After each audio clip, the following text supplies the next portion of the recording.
Introduce Mayor John Barbush.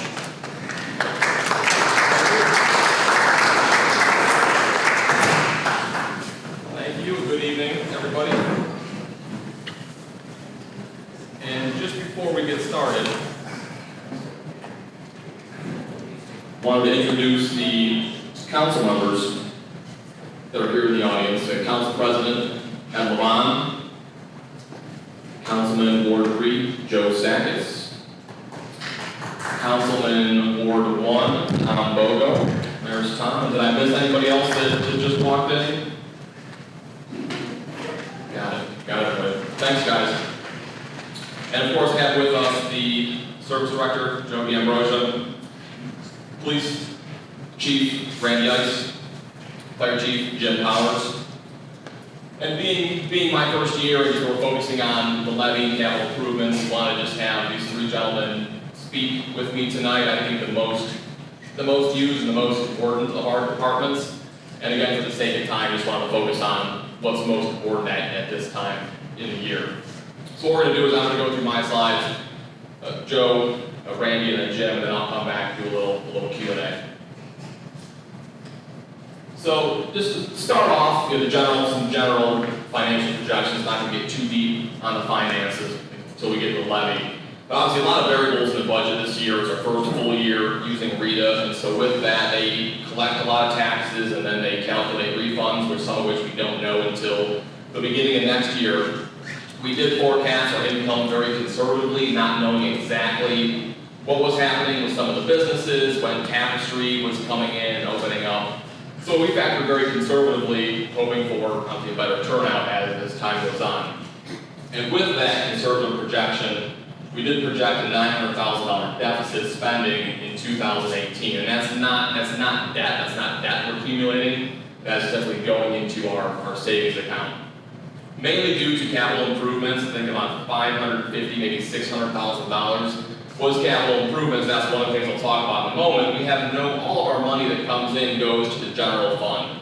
So anytime we want to purchase a police vehicle, which we need to for this year, or a plow truck, or fix a road, it's coming out of our general fund. So with that, we're always going to have some sort of deficit, being that everything's coming out of the general fund. So, and with that, with a lot of things that have happened over the years, the reduction of money going into capital, in my opinion, we should have had a levy on for either roads or police and fire probably about 10 years ago. And now we're at the point where it's going to be a two-step process, Council and I have discussed. So one, we decided to go the route of the fire and safety levy, mainly because it's going to be transparent. Money can only be used for those two departments. So God forbid anything else happens, other companies leave, Lubrizol leaves down the road, we're still going to have dedicated money going towards the police and fire that can't be shifted anywhere else. And two, it's able to be a continuing levy where we're not going to have to ask for a renewal in 3 years or 5 years, which can be costly, and then if you don't get it, you may have to lay people off as time goes on. So it's specific to police and fire, and it is a continuing levy. The cost to homeowners, I know we've talked about this a little bit, the Wickliffe connection, but make sure you tell folks as well, so I want to make sure people understand what dollar amount it's going to be. $105 per year for $100,000 home value, which is going to generate roughly $800,000 for the police and fire departments. So step two, again, I mentioned previously we had 15% of our income tax receipts going into capital, now we have 0. With previous charter changes, again, it's now 0. So after the levy passes this year, safety forces are more secure. Council and I will discuss what percentage to reallocate to capital. I can't say for certain that's going to be 15% ago, or 15%. There was a time, even years prior, where it was up to 30%. But income was a lot higher then as well. So that'll be a proposed charter change for 2019. And we didn't want to do it at the same time because if that passed and the levy failed, we'd be in a very bad situation. So then next year we'll have dedicated money for police and fire.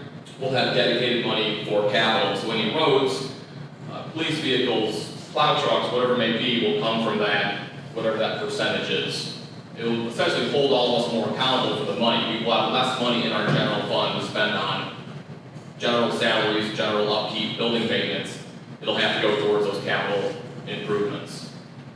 So So when the levy passes, we've had some very initial conversations, Council President and I. We've just discussed a couple ideas. What would we like to entertain with Council after this passes? So again, don't hold me to any of this. This is all subject to conversation and change. We talked about school resource officer, splitting that cost with the superintendent, and the thought is full-time officers are going to build better relationships, have more continuity. Then in the summer months, they're going to know the community, they're going to be on a regular patrol when school's not in session.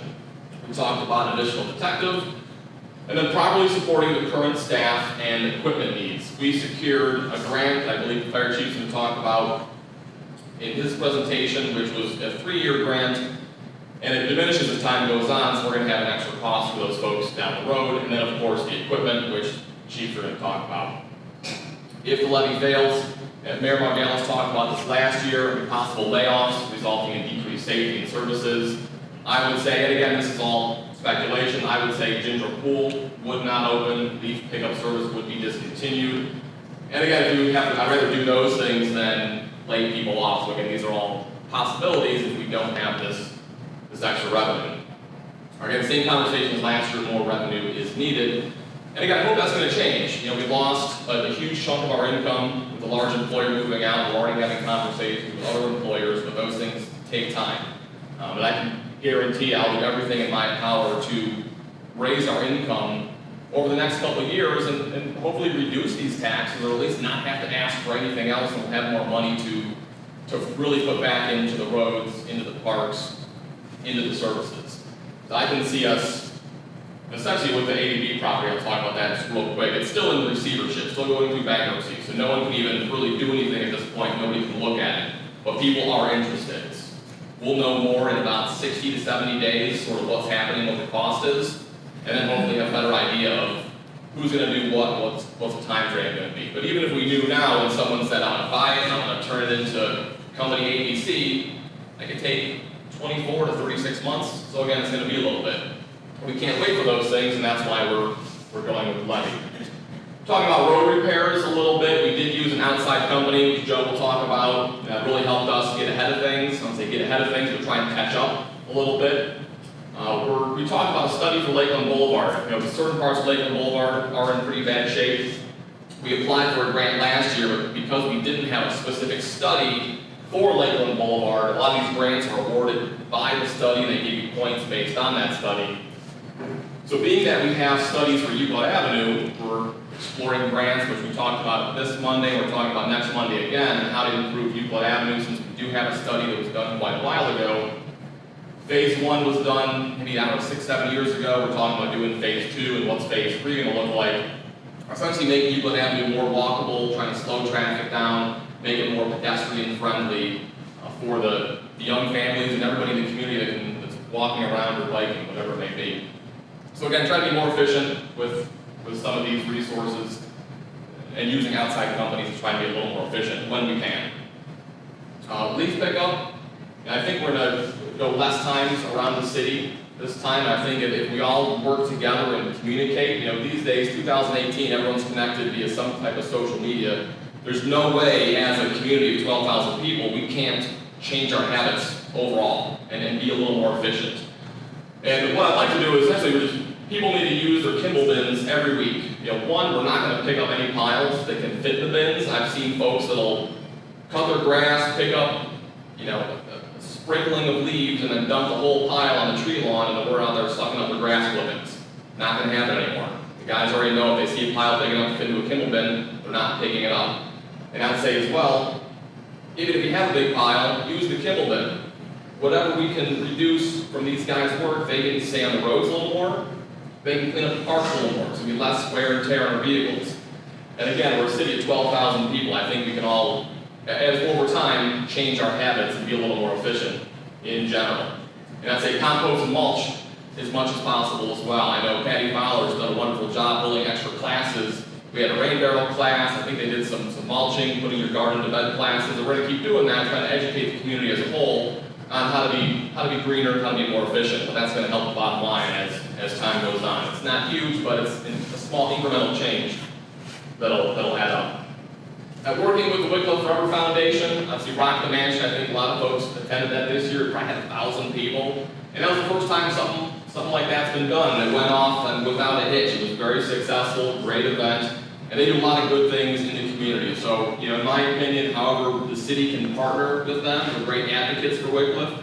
They're actually doing some branding projects for us, no cost. One of the ladies, Glenda, she works for a marketing firm. They're doing all this pro bono for us.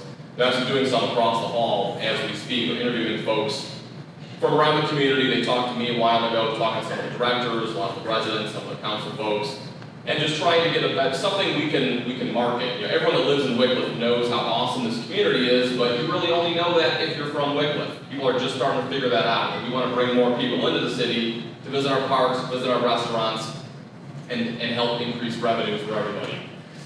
And again, the volunteer efforts, they've been helping out a lot there. The city branding, pickleball courts. We just had ribbon cutting for the pickleball courts. They turned 2 of the tennis courts into pickleball.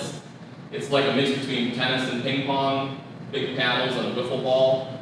So, but people come from all over to play pickleball. It's I guess a good new trend that's going to continue and hopefully bring more people into the city.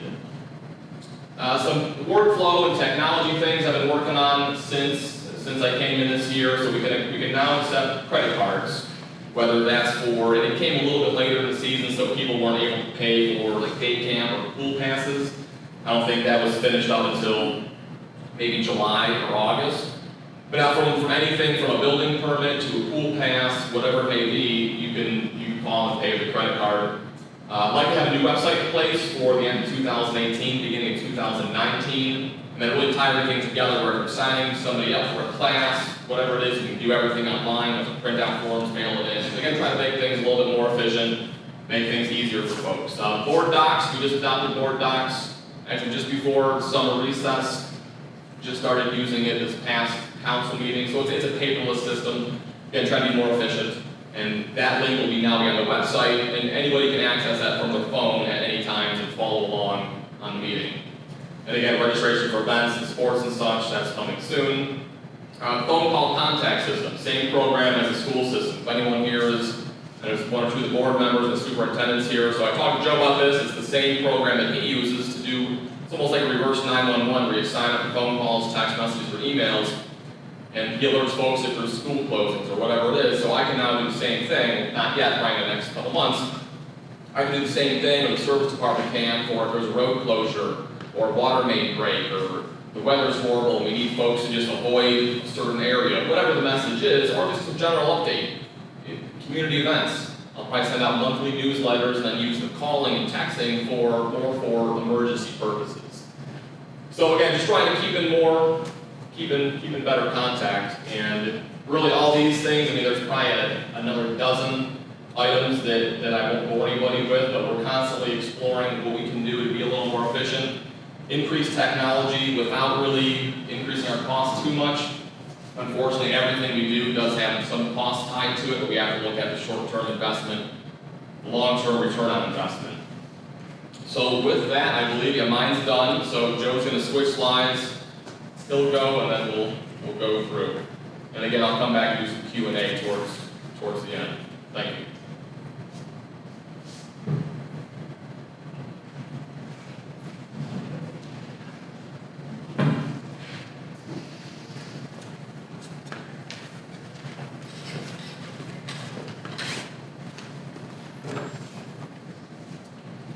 Good evening, everybody. Thanks for coming this evening. As the mayor said, I'm Joe D'Ambrosio. I'm the service director. I just wanted to begin and tell you a little bit about the service department. We began this year with 21 employees.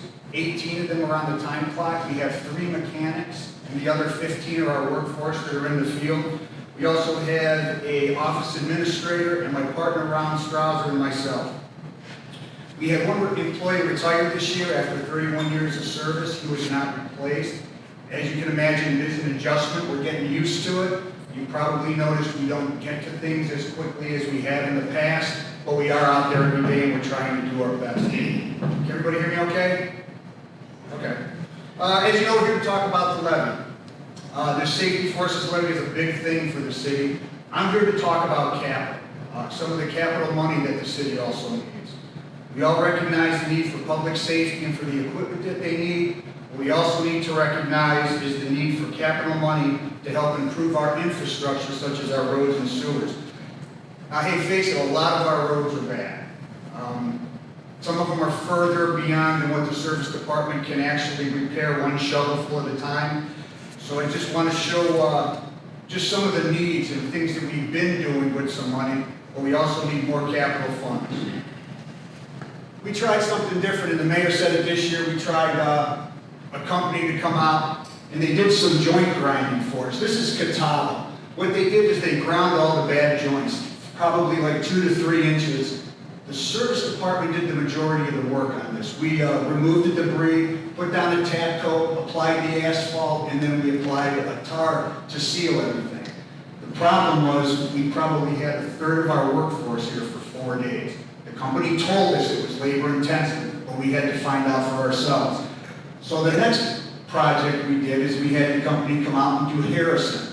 They did it themselves, and what they did was they had 10 to 12 employees, and they did this in about 2 days. Now these are great projects, and we can continue to do things like this, but this is really just a patch. What we really need to do is to get into some resurfacing, and I'll get into that. This is, you probably saw this project going. This is Warden Road joint and slab replacement. This was a continuation from last year. This is a little bit more of a permanent fix. It's not permanent, it's still a patch. This is actually where they take the concrete all the way down to the base. A lot of places on Warden Road is probably about 9 inches thick.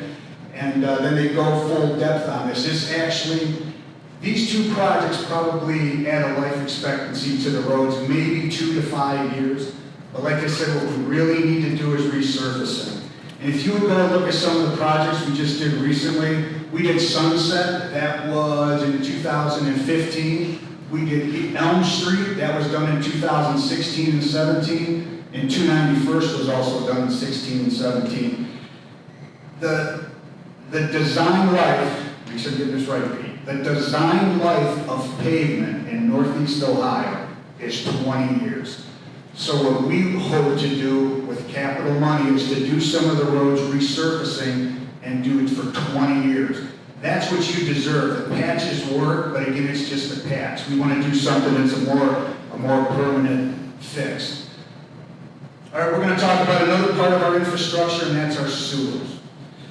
We have approximately 248,000 lineal feet of sanitary sewer main in the city. 264,000 lineal feet of storm sewer main in the city. And guess what? The service department is responsible to maintain every foot of that. Now we're out there cleaning it as often as we can. We don't do as much as we can because of the workforce, but we're out there every day. So hey, when you guys go home tonight and you go and flush your toilets, everything goes down like it's supposed to. That doesn't happen by luck. It's because we're out there cleaning the sewers. We also want to talk about catch basins. We have approximately 1,600 catch basins throughout the city. We used to clean anywhere from 700 to 800, sometimes 900 of them a year. We would get around the city every 2 years. Now we're only cleaning maybe about 300 or 400. Through the cleaning process, that's when we find the bad ones. What we do is we remove the debris, we remove the water, and it exposes all the brick. You get to see what repairs need to be made prior to anything caving in. Some of them may need 1 brick, 50 brick, or some might need a full restoration. These are 2 of them that are on Ridge Road that we know we do have to fix. This is on Kennedy. This is one that was a complete tear out. You can see that all the brick are loose. And with capital funds, we actually in the past we've had companies come and do some of them for us because there's so many. We could guess that it's really not. I'm comfortable to say we probably have at least 100 catch basins that we know need some type of repair. Now, I was challenged on that number, and I look at it this way. We have 139 streets in the city. 41 of those streets are dead ends and cul-de-sacs. I'm telling you, there's at least 1 catch basin on every street that needs some type of work. We know that Ridge Road has at least a dozen of them. Rush Road probably has 8 to 12 that we know we have to fix. Ron goes out a lot, I go on some of them, we prioritize them, and then we try to get to them the best that we can. Okay, a couple other projects that we're looking into. This is a need for some future funds. Council and the mayor gave the okay for our city engineer to go out and apply for grants for future projects. This is where capital funding is so important. This is a concrete pavement and slab replacement. This is similar to what you just saw on Warden Road. The project amount is $200,000. There's a grant for $99,900. 50% of this project is funded through grants. Wickliffe shares $100,000. How do you not do these for that kind of money when you're getting 50 cents on the dollar? This is another one that we applied for. This wasn't approved yet, but applied. It's a Green Ridge Drive and storm sewer repair. There's a corrugated storm sewer, steel corrugated storm sewer on Green Ridge. We've had problems with that in the past. It's steel. Why would, somebody put it underground, the thing rusts out, it rots. We made repairs to it. We try to maintain it the best we can. We went out to get a grant to replace that and to do a replacement of the road. $551,000. You can see the grants that are available in the loans. 41% of the project is funded. How do you not do these? That's why capital money is so important to the city, to do projects like this and to also purchase equipment. One that we're going to do this year, this was approved by council and the mayor. This is for Maple Street. It's a water line and pavement replacement. It's almost an $800,000 project with the grants and loans that are available and the water department paying to replace the water line. 80% of that project is funded. City shares $161,006. Like I said, how do you not do these? When the grant money is available, you have to have matching grants so that the city can put in their portion. But hey, I could talk about this stuff forever. They do have a certain time frame that I have to watch. As I said, we can easily recognize the need for public safety. That we know. But we also need to recognize the need for infrastructure, our roads, our sewers, and the need for capital. Thank you very much for coming this evening, and thank you for listening.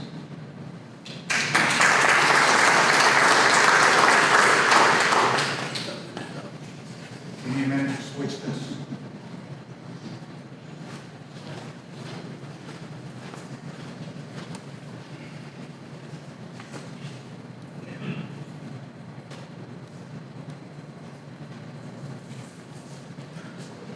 Good evening, everybody. I'd like to thank you all for being here tonight. It's actually a beautiful night, and it's kind of amazing you got so many people here. It's nice evening. I'm going to talk about manpower shortages at the police department, some increase in criminal activity, ongoing equipment needs that we have, and then a little bit about our revenue reduction and how we actually got to where we're at. We have to find out.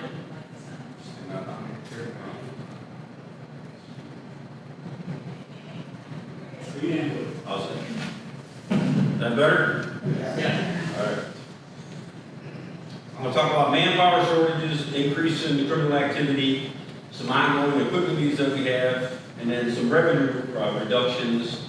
And I'm also going to talk a little bit about our income tax and how it's been divided over the years and how it's changed.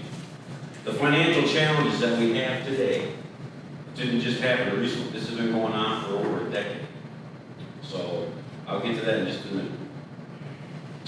So our manpower. This is what our from 1983 to 2008, this is how we staffed the department. We had a sergeant and 5 patrolmen on each shift. We had a shift minimum of 4. So you include vacations, training, and sick time. It's not unusual to get down to 4 people. Then, in 2009, recognizing some of our financial challenges, when somebody retired, it wasn't replaced. So now 25% of the time, I'm fielding a shift that's short a guy. So I was able to manage this with some overtime and a little bit of moving some people around. 2015, I lost another guy. Now, 15% of the time, I have, or 50% of the time, I have short shifts. So later on in 2015, another guy left, and I was able to convince, actually Mayor Margalis, ex-Mayor Margalis, I was able to convince him of the need for that person, and he let me hire someone. But even on this scenario here, with 2 shifts short a guy, even with overtime and using the relief sergeant, I couldn't manage it very well. So my solution was to take the 2 patrol 5 positions and move them down underneath the relief sergeant. We identified times that we are the busiest, 3 p.m. to 3 a.m. So those 2 patrol guys underneath the relief sergeant support the shifts that are working those hours. So sometimes you go below shift minimum after 3 o'clock in the morning, and sometimes during the day. In the summertime, we're almost always running a shift minimum.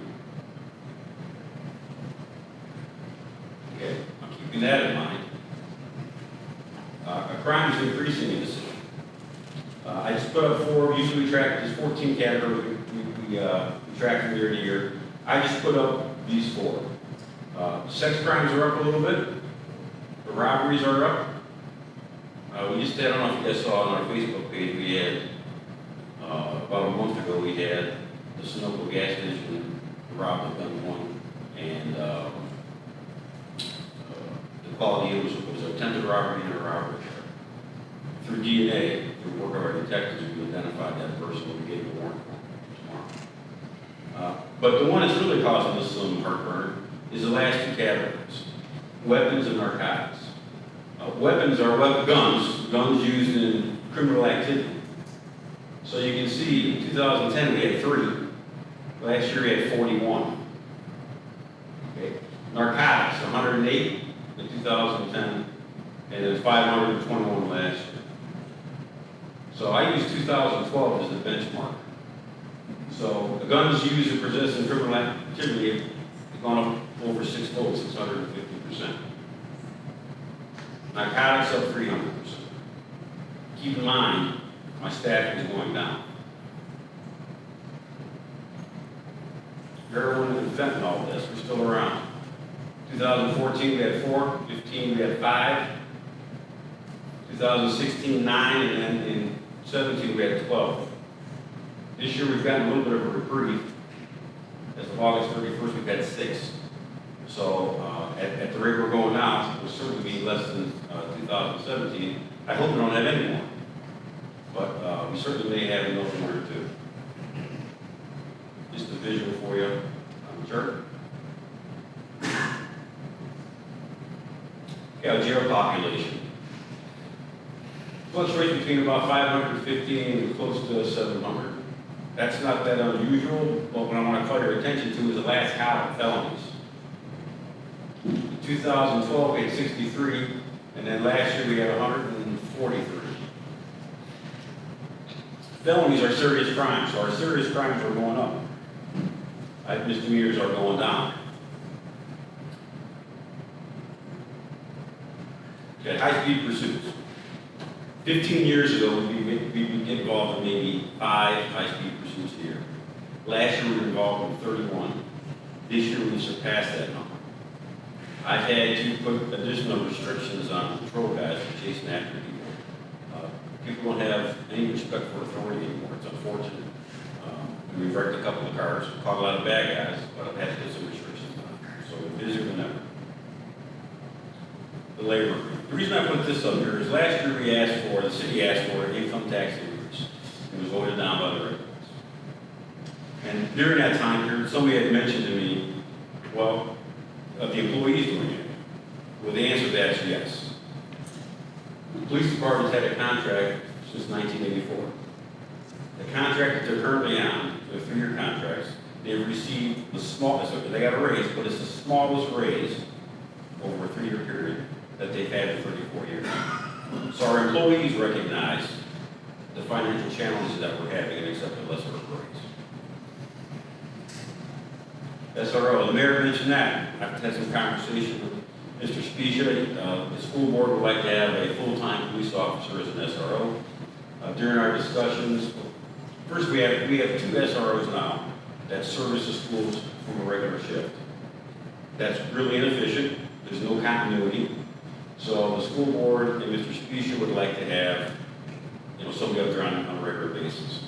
So our discussions were that we split the cost of a full-time officer, And then I take somebody from the existing staff, put them up at the high school, and then I hire an additional person to backfill for that spot. Additionally, I'd like to have a part-time SRO. As a matter of fact, I'm interviewing a guy tomorrow afternoon for that position. Our equipment needs.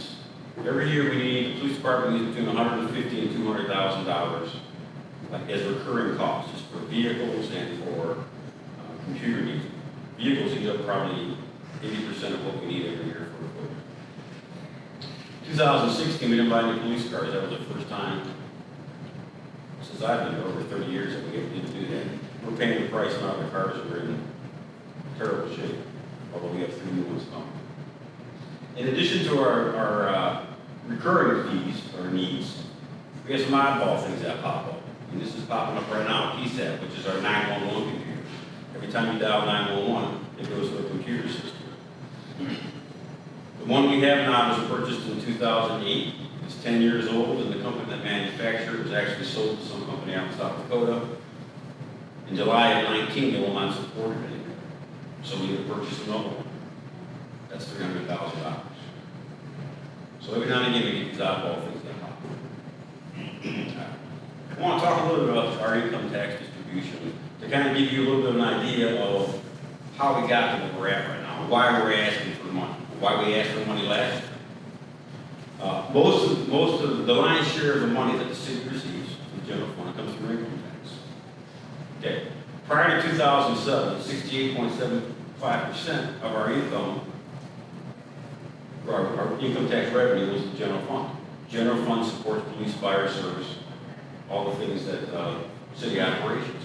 And then the other 31.25% went to roads and capital improvements, vehicles, fire trucks, etc. If you guys have been around here long enough, you can remember prior to 2007, when Joe talked about the roads were in pretty good shape. Actually, they were in really good shape. Okay? Back then, we started recognizing we got money problems and challenges coming forward. So they decided to, they went to a vote, the residents decided to split it. We asked for it because we needed it. We needed more money in the general fund to support our operations.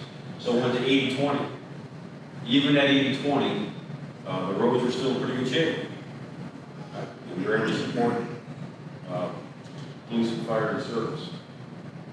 That went on until 2015. Then we changed it again, 85, only by 5%. We were hoping this was going to solve the problem. It did not. 85% to general fund, 15% to capital. Someplace along here, I don't remember exactly what year it was, it may have been 2015, we asked the residents to start picking up and paying for your garbage collection. Then we realized, even with all this, it's still not enough. So in 16, we came back to you guys and asked you again, please put this money back in the general fund so we can support operations of the city. And you did, and we appreciate that. However, I don't have anything for capital on roads. So, but I'll tell you, in my opinion, this was a good move to support the operations of the city. Okay. Now we got some financial problems. We came back and asked you guys last year. I'm not sure if it wasn't communicated well enough. I'm not sure if people don't like the idea of it, more income tax. I'm not sure what it is. But we need it, and we need it now.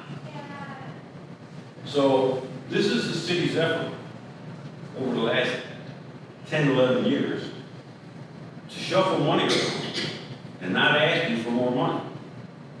Now we're at a point we don't have any choice. Okay, some noteworthy revenue reductions. These are things that are through no fault of the cities. Local government fund, $900,000 a year. That's Governor Casey's did that. That started back in 2012. Every single year, that amount of money that we used to give, we don't get anymore. At the same time, the inheritance tax, you got rid of the inheritance tax. 2011, we had $524,000. 2016, nothing. Interest on investments. 2007, we had $750,000 in interest on investments. 2016, we had $8,500. I'm sure everybody knows what happened in 7 and 8. That's when we had the economic meltdown across the whole country. And I didn't even include in here the loss of ABB. So right there is over $2 million of lost revenue that had nothing to do with anything that the city did, the mayor, city council, and employees. That concludes my report. I would say that, in my view, the past city administrations and politicians and the current ones have done what they can do to not increase taxes and keep on providing the services. I've had some reductions in my staff, and our crime's gone up. It's up to you guys, but I'm not sure what else I can say, but we need some extra money if you want to make this work, if you want to keep this community safe. I would also suggest that you guys follow us on Facebook. We get a lot of comments. If you're not following us on Facebook, I suggest that you do get a lot of the comments for the activities that we put on. That concludes my report. Thank you.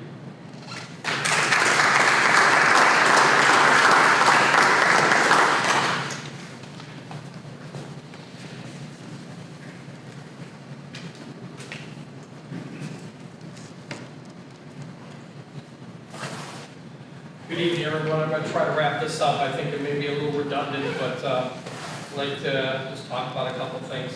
You know, in the fire department, we don't have a lot of sensationalism, but we believe we make a difference each and every day. We come across a lot of people in our day, a lot of people that are in need. We take care of them. And any cuts, significant cuts, any cuts in our funding is going to cripple us. We're at the point in the fire department where we can't sustain any more cuts. We've been doing cuts for over 12 years by not hiring people. We've been doing more with less. And today I want to talk about two of our biggest concerns, and that's maintaining our staffing and then vehicle replacement. So years ago, when I first started in 1987, our practice in the city was every 5 years we'd buy a new ambulance. And then after that 5 years, the oldest ambulance would go up to Station 1 up in Colby Park, and a new one would come down here. So every 10 years, we'd have a brand new ambulance in the city. And that worked. But we weren't running as many calls back in 1987 as we are now. Every 10 years, we replace an engine. So then we have 2 engines. So that means every 20 years, we get a new engine. And that worked. We don't do that now. In 2006, when we bought our latest ambulance, we realized at that point we needed 3 ambulances in the city. And we pretty much staffed 2, but a lot of times we can get a third one out. And we get, many times we're out with 3 squads in the city at any given time. But fundamentally, the reason we need the 3 is because we never can have 2 not be operational. One point this summer, we ended up with that aspect of 2 that weren't operational over a weekend. We had to borrow an ambulance for Eastland, because we get that many calls where 2 ambulances are out of the road all the time. So we need to come up with something better to pay for these expensive vehicles. Now they're expensive, but if you dollar average them out over 20, 25 years, like I said, we have 3 squads now. So that means that our 3rd squad will replace at 18 years old. I venture to say not too many of us in the room have a vehicle that's 18 years old that we can depend on and we have to rely on every day, but we do. And very much so, one of our other underlying problems is that when we sort of what they say, kick the can down the road and we don't purchase a new vehicle when we need it, it starts getting those vehicles very closer and closer. We have to spread out for a reason. And I think of my situation, and maybe a lot of your situations, and that when you if you have two cars in your home, maybe you're paying on one and the other one's paid for. But all of a sudden both get paid off and you decide not to replace one. And you let it go, and it's really good because you don't have a car payment. And that helps us because you know what? When we don't have a car payment, that money's going to something that's pretty important. But when we get down to, at the end of the line, we have 2 older vehicles that need to be replaced. And now we need to replace them in the short term. We need to keep them spread out so that when we don't pay $600,000 for a new engine or $300,000 for a new ambulance. These are mighty expensive things, but like I said, we keep our ambulances for 18 years. The other problem we run into on our engines is that we have parts problems. Right now, my second line engine is 23 years old. We went out of service for 3 weeks this summer because we couldn't get a part. We had to go to a third-party vendor to make the part to put in the fire truck. Now I have to tell you, my fire trucks really look good on the outside, but fire trucks don't fall apart on the outside. They get washed every day. You know? Our fire trucks fall up, they rust internally. And it's just like our cars. I think a lot of our cars look good on the outside, but they start falling apart on the inside. So let's talk about really probably the most critical part of my whole operation is our staffing. Great services start with great people. I got to tell you, we have some really good people working at the fire department. We have an older crew, and on average, my full-time EMS or firefighters have gone on about 12,000 EMS calls in their career so far. You get very good at what you do when you do it every day at the rate they do. And we rely on the critical services. You know, we have no sensationalism, like I said, not like the police department, you know, there's no, but when someone's not breathing, in my book, that's pretty critical. And these guys do a good job keeping breathing. If we do reduce any staffing, though, I no longer have 3 guys going on the ambulance. I might have 2. And one has to drive. It's one of those fundamental things. We have to get to the hospital eventually. So that leaves me with one guy in the back. It doesn't work good when we're struggling trying to keep you alive. So let's talk about something. In 1979, which is a long time ago, almost 40 years ago, we upped our staffing. We went from 5-man shifts to 6-man shifts.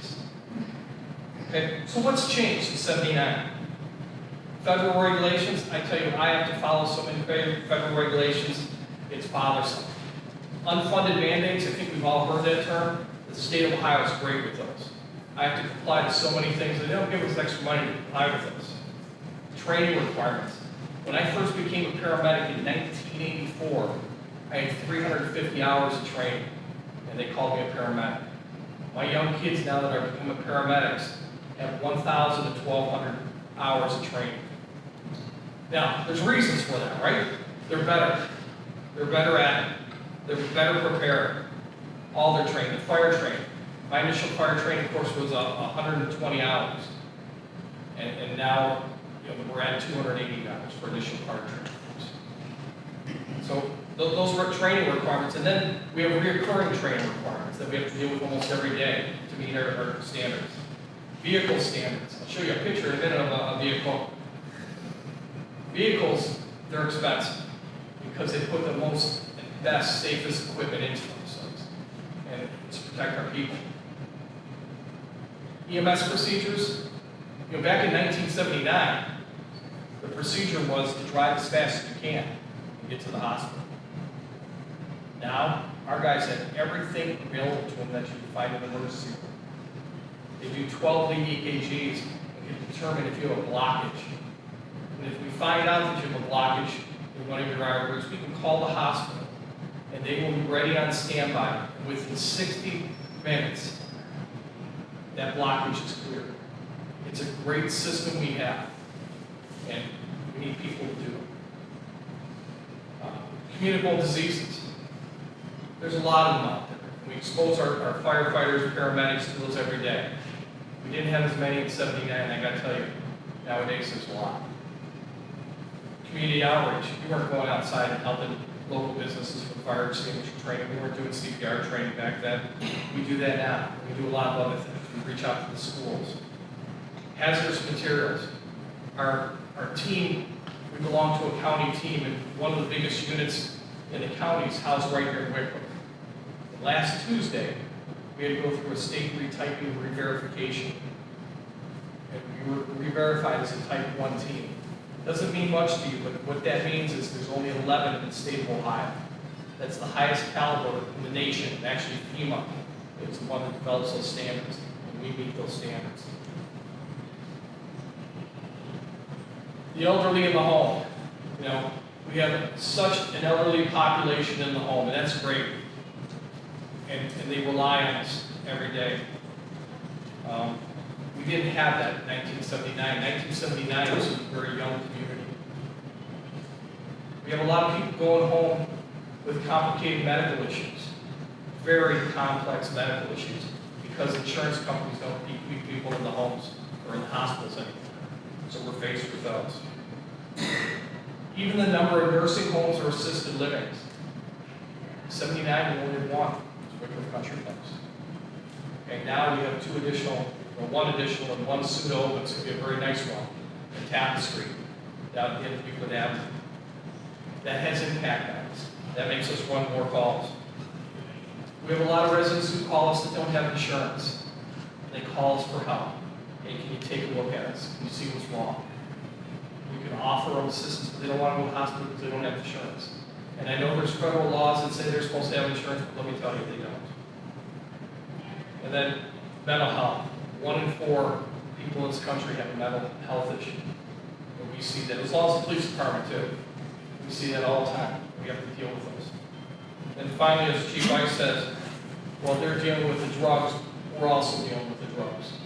And one of the best things in the world is while his stats were rising, I'm going to tell you they haven't risen a lot, because we have firefighter paramedics on the road that are saving people almost every other day because of drug problems. It's making a difference. And if your child or your husband or your daughter or somebody had a drug problem, it's the worst thing in the world. And sometimes there's nothing you can do. And we like to think we make a difference. But of all that, let's see what really is the difference out there. The difference is that we're running 360% more calls than we did in 1979. And we haven't increased our staffing.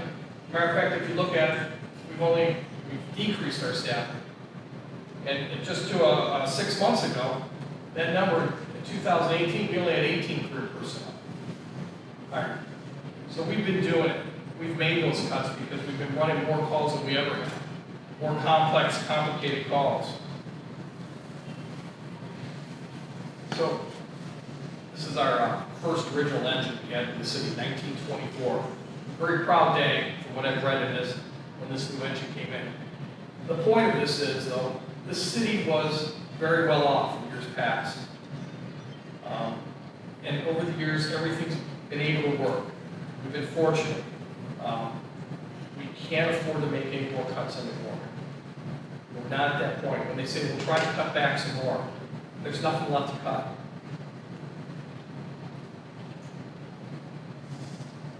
These 3 young gentlemen, great guys. I tell you what, I tell everyone when we hire good people, we'll train them to be great paramedics and firefighters. If you hire a good person and a good person the rest of your life. We were fortunate that we got a federal grant from FEMA. And these guys' salaries are paid 75% of it this year by the federal government.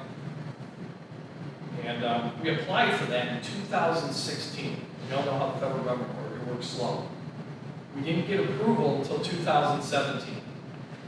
And then we finally were able to hire them in 2018. And that was some hard work and some good grant writing. It's very competitive on the grant writing. And with council and the mayor's blessing, we were able to get this.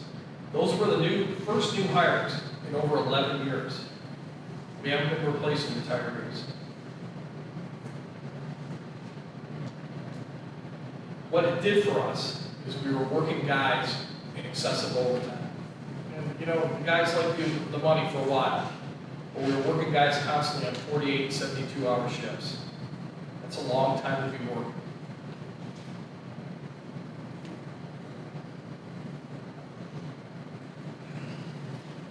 You know, oops, went too far.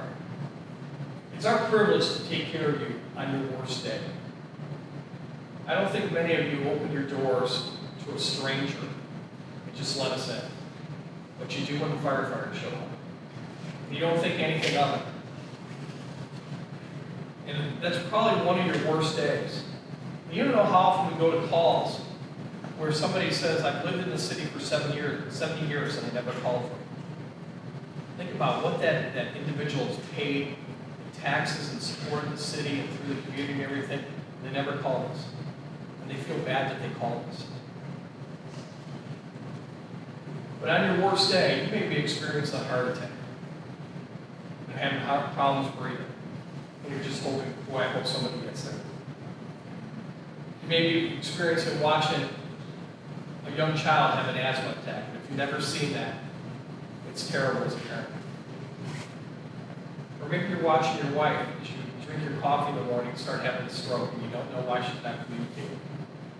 That's bothersome. That's bothersome. Or God forbid you wake up in the middle of the night and your house is on fire. And those are emergencies. You really need us then. But let's talk about a couple other things. What if you're an 80-year-old woman and you have a water problem in your house on a Sunday morning? Who do you call? You don't know who to call. You call the fire department. And you know what? We send guys over there and we find solutions for them. And we take care of things. You know, so often we have residents that fall over. They have a hard time getting up. And a lot of these are reoccurring. And after 3 or 4 falls, the wife or the husband feels guilty in calling us. And when we show up, we probably know them by name by then. And we say, it's okay. We're here to help you. That's what we do. We're here to help. You know, confusing CO alarm in the middle of the night. And you don't know what's happening. Am I going to die because I have CO in the house? And a couple firefighters show up to help me. Or maybe even, and you know, maybe you think this is funny, but we just had this the other day again. A bird gets into a house. Now, if you're a 90-year-old lady and a bird gets in your house, that's a true emergency. And she was very upset to the point where our guys had to sit her down and almost talk to her, because that's an emergency to her. That's why we're here. We're here to take care of things. But finally, maybe it's a firefighter who's going to be there to hold your daughter's hand or your grandchild's hand when they're driving home at night on a winter road, and they slide off the road and hit a tree, and they're trapped in the car. And all they want is their parents, and their parents aren't around. And as we work to cut them out, we have a firefighter in there holding their hand, reassuring. That's what our staffing does. It puts people in the right places to help the right people at the right time. And in that critical moment, there's nothing worse. You would never want your child to be alone in that situation. So we make sure we take care of people. That's what we do. We take care of people. And we believe we make a difference every day. We need your help on this levy. This levy means a lot to us. And I, as a fire chief, cannot reduce my staffing anymore. We've reduced it. I could actually use a couple people to make a difference. But I don't think that's going to happen. But if my staffing gets cut, it's going to have significant impact, and I won't be there when these people need me. That would be very bothersome, I think, for all of us in the city. Thank you.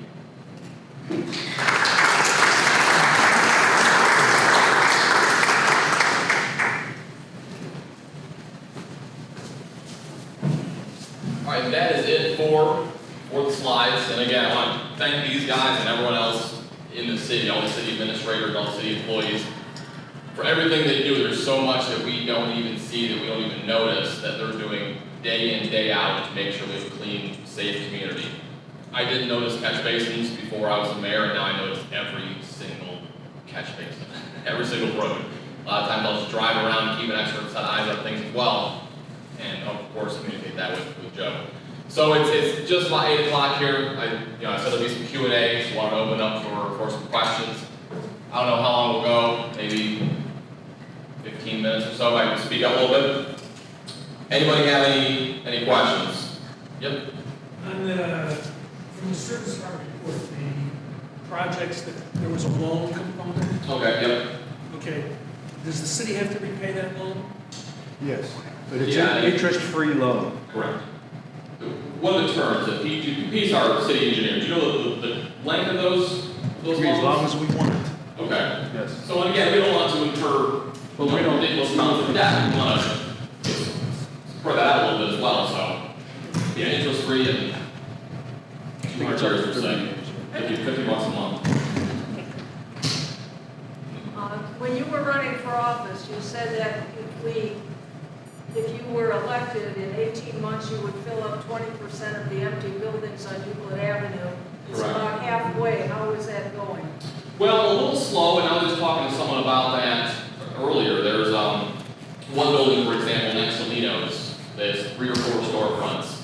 And a new young guy bought it. He repaved the parking lot, fixed up the roof, cleaned up the insides. He fixed it up probably 5 or 6 months ago, and I just saw him yesterday. I think he's completing daycare in there. And it's really tough because retail, we get no leads on retail. The people that need storefronts, those places aren't opening. We get a lot of leads for small manufacturers. We had a 3S Tony from Wilwick move into Wickliffe recently. We get a lot of things like that, so unfortunately the storefronts are moving a little bit slow, but I do everything I can, whether it's at networking events or on LinkedIn or Facebook, to try and promote these and connect people to try and make those things happen as much as I can. So I'm still shooting for it. I've got another 9 months, but working diligently to make that happen. I'm meeting with folks from Lake County Visitors Bureau next week. They're looking at historic office space. They're looking at the Provo House. There's only so many locations the city has, so a lot of it is out of my control, but I try to make those connections whenever I can. So I'm still confident I can hit that goal to check back in 9 months. The other thing I wanted to know about is I know that Sweetberry has purchased some additional land. Yes. And they're doing some development there. Do you know Correct. what they're going to do? Yeah, so what they purchased, that little 2-story brick unit, and that was their first plan. They went to planning commission, they were going to expand mainly for food prep and storage, not for shopping areas so much, from what I understand. Right after that, the house came up for sale. They bought that as well. And thank goodness, because that house was in bad shape when I had a paper route 25 years ago. It looked horrible. So I'm not sure what the new drawings look like, but they are expanding all that space. We're going to have a fence up and do some landscaping as well. So they're growing rapidly. They're growing rapidly. It's not going to be shopping space, but mainly food prep and storage. Yep. So I know what I'm about to ask is might cost a little bit of money, so let me just say that Okay. up front. So I live on Grand, and 7 years ago, we flooded from heavy rains. So of course, a couple weekends ago, we were getting the remnants of Borden. So, of course, they were like saying, 5 to 7 inches, and, I'm in the basement moving stuff up because last time I had 3 feet of sewage. What I did notice back then, and what I didn't notice this time, was back then, other cities had a way of closing off the sewers. The backflow preventer and No, it was the actual sewer system itself. So when the high rains were, this was 5 years ago, 7 years ago, some of the cities actually covered the actual sewers with like sandbags and other like sewer covers. Well, again, with those, there's 1,600 of those. So I'm not sure who's, Pete, do you know? Maybe the engineer can tell. Do you know any cities that would? I don't know the cities I that wanna do, say- but it is ready. My father has done it, my cul-de-sac when I was a kid. Okay, because I was gonna say, so here's the thing, is I did know about the backflow, but if you actually, my problem on Grand, it was sewage that came into the basement. Okay. So the thought is if you cover the sewer lines, then the streets of course flood, but then you don't have the extra water going into the sewer lines, which then of course don't go back into the houses. And I just wondered if that was ever looked at for, like the Grand We Boulevard. have looked at it. I wasn't aware of that. Okay, So again, just being that and a lot of what's changed. We've got to remember that the weather patterns have changed over the Oh, for past sure. decade or so as well. We didn't used to have such heavy rains and for so long, and that's a big part of it. But obviously, as we fix the roads, a lot of these projects are fixing the sewers as well, and hopefully cleaning so them out. unfortunately that did not happen on Grand. When Grand was ripped up, the sewer lines, the water lines got The road replaced. repaired. Yeah, the Yeah, sewer not lines in did time not. for- So, and my concern, and I'm sure residents within the Grand Boulevard area, the concern is once you have 4 feet of sewage in your basement, Oh yeah. it's a concern every time you see something that when the rains, when they're calling for 5 to 7 inches of rain, Exactly. you know there's a Yeah. possibility that your basement's gonna get hit. So Yeah. that's kind of where I was going. I wondered if we had ever. Something we can look at, but nothing we've. Okay, and like I said up front, I know that would cost a little bit of money, but. Yeah.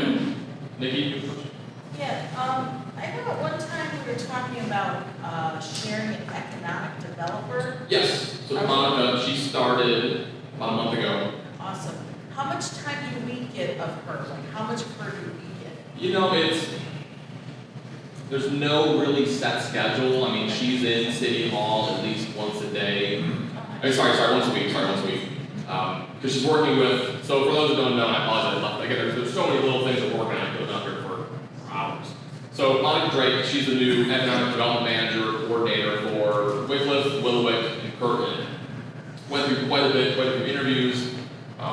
Commissioner Serino helped sort of get this going, and the county is the conduit, so each of the cities pays the county, so she gets one paycheck, the benefits from the county. Full-time employee working, she has an office of Port Authority as well, which is real nice. She worked as an economic developer on Put-in-Bay Island for 15, 20 years, so she's familiar with airports, grants, Ohio Revised Code. I mean, it's been real nice working with her this past month. So, don't have an exact answer. I mean, it's maybe 10 to 15 hours a week. But, she came to she was at a meeting Monday night at 7 o'clock. So again, when you're in a role like hers, you're going to evening meetings, early meetings, so it's a bit choppy, but whenever I need her, I call her, I text her, and we talk, we get it done. Yeah, exactly. Yeah, she's out there working. And then if I get a lot of leads, like going back to the storefront issue, I get a lot of leads from the Chamber of Commerce or just business connections I have, or someone calls in, and it gets a little inundating sometimes. I may be at my other office about to go to a meeting, and I get a phone call, and I've got to put on a reminder for the next day, right? So now I can pass it along to Monica, or at least respond and copy Monica, and then she can handle it from there. So it's working out very well so far, yeah. And then it's a 2-year contract, so then we'll reevaluate in the 2 years and then go from there. I know East Lake wanted to join in a little bit, but they couldn't get things together at the time, so, but it's working out well. We didn't quite need someone full time, but it's working out well. Any other questions? In the back? So John, we've heard a lot about the shortfalls of revenue to the city, and I absolutely support the fire levy.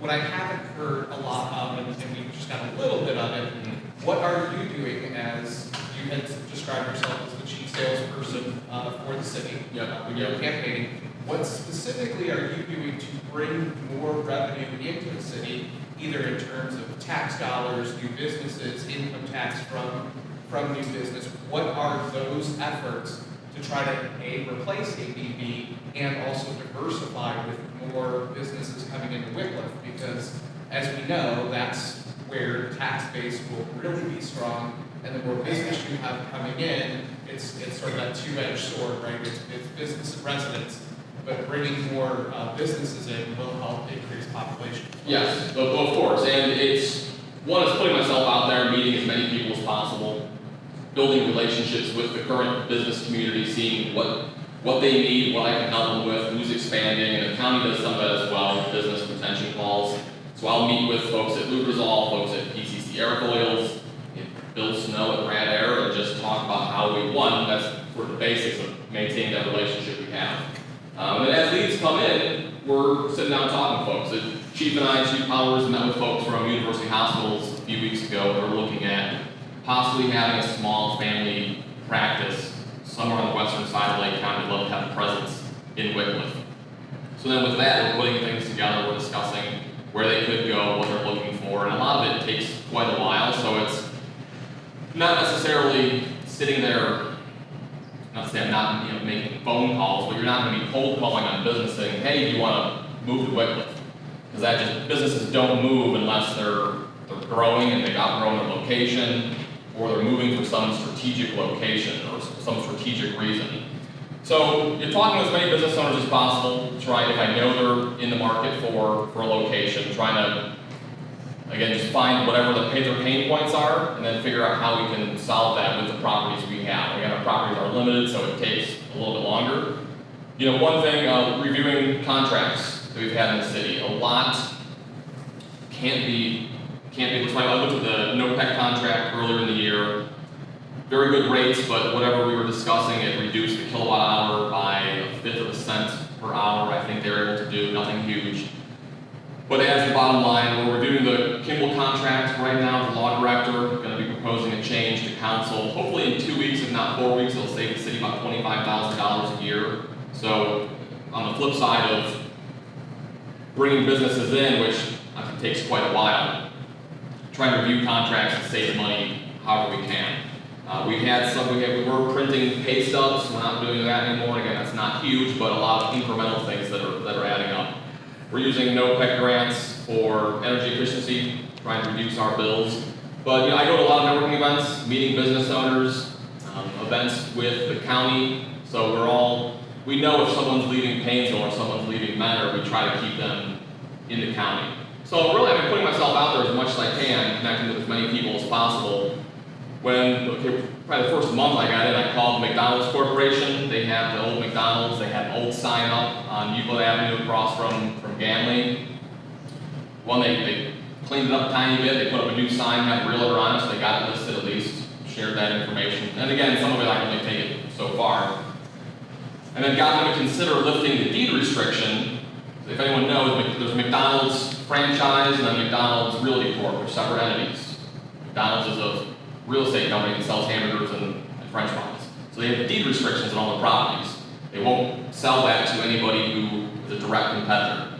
So I got them to consider lifting that again if someone is interested. So, Euclid Avenue corridor meetings, trying to bring as many business owners together and figure out again what the pain points are and how we can help them grow. But yeah, that's a continual effort on that front. What is the status of that? Is this supposed to be a restaurant, maybe? The brick building next to the Wickliffe drive-through beverage? It's across the street from the car wash. Okay, yeah, no, I don't know. I mean, nothing's happened for quite some time. Again, being a part-time position, I call on as many folks as I can. I know I talked to the owner briefly. He owns another business in Wickliffe. We haven't gotten to that yet. No updates at this point. Don? The revenue generation, the size of the income tax increase versus the levy, are they the same amount of money, or is the income tax more or the levy more generated? Oh, what the income tax would have generated? Right. I mean, that would have, correct me if I'm wrong, was it 2.1? It's $2.1 million. And this will generate us about $800,000. Do one or two more questions? What's going on Euclid Avenue where there's trucks that been dumping all that dirt now forever, it seems? Yeah, they're filling it in at this point. We don't know what the development's going to be. Talk with them quite frequently, at least keep it clean. It's been quite a bit cleaner than last year. I know his plan is to sell the property at some point, so I don't know. It's quite a big property. It's about 50 acres, so not sure what's going to happen with it at this point. But as we're working on I mentioned like phase 2 and phase 3 of Euclid Avenue, working down towards that side of the road, I think he's got about maybe 18 months left of filling all that in, if that, and then we'll hopefully have a better idea at that point. So, if no other questions, I thank everyone for coming out. Again, thanks to Studio 23 for doing the recording of audio video tonight. They record our council meetings as well, so if you can't, it's 7 o'clock, second and fourth Monday of each night, but if you can't make it, then they can be sometimes exciting, sometimes a little boring to sit through, or a little over an hour, but feel free to check it out on YouTube. I've got a Facebook page, some of the councilmen do as well, and just stay in touch, and hopefully we'll see you next time. Thank you, and yes on issue 4, yes on board. Thank you.